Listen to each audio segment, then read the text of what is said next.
Hello, my name is Thomas Adrianson with NCSI, and today I'm going to show you how to create a dropdown of contacts in a contact list in Ivanti Neurons for ITSM.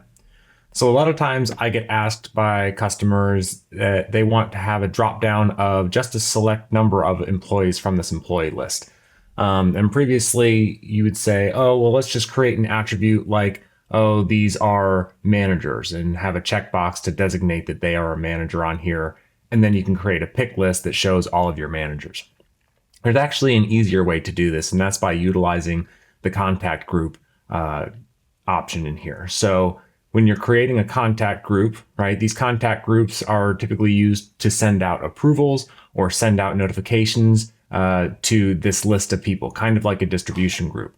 But we can also use it to kind of group people together and then use that group to limit our selection to those number of people. So let's say in this example, we want to give a list of people who would approve a purchase. We could use this purchase order approvers or create a purchase order approvers if you don't have it, and then link the people that you want into this purchase approvers group.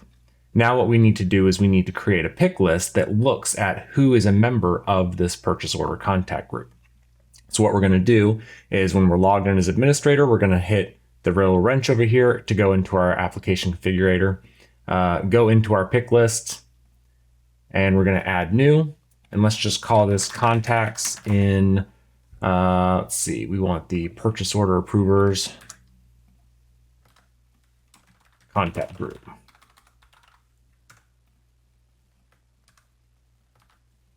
Our business object is going to be employee because we're going to be looking at the list of employees. And then for these values, we can just put display name in all three. Now we're going to need to add a constraint to this, but in order to do that, we're going to need to save it and then come back into it. So go back to your pick lists, find your contacts, and then we're going to add a constraint here.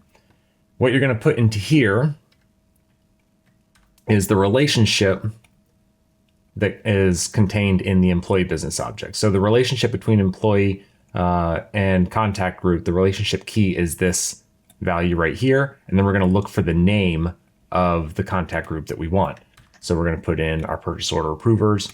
We're going to save that. And if we preview it, here's a list of the 4 people that are linked to this purchase order approvers. Now you can go and put this on a form, or you can just go and put it on a request offering as well. So in our request offering, let's just say in a computer request, we wanted to have a drop down that says who approved this. And we wanted to limit that to people who are purchase order approvers. So we would hit the options for that field in our pick list. We're going to do contacts. Oops, we need to refresh this so that we get that new pick list.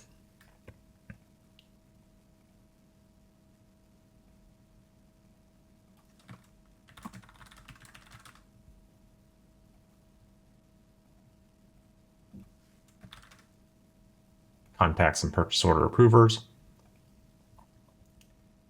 And then in here, we can ask who approved this, and they can say, oh, Aaron approved this, or who needs to approve this. We can do that. That's how you create a drop down that shows only the employees linked to a certain contact group. And you can use that anywhere else in any other drop downs in the platform. Thanks for watching. Please like and subscribe for more helpful content from NCSI.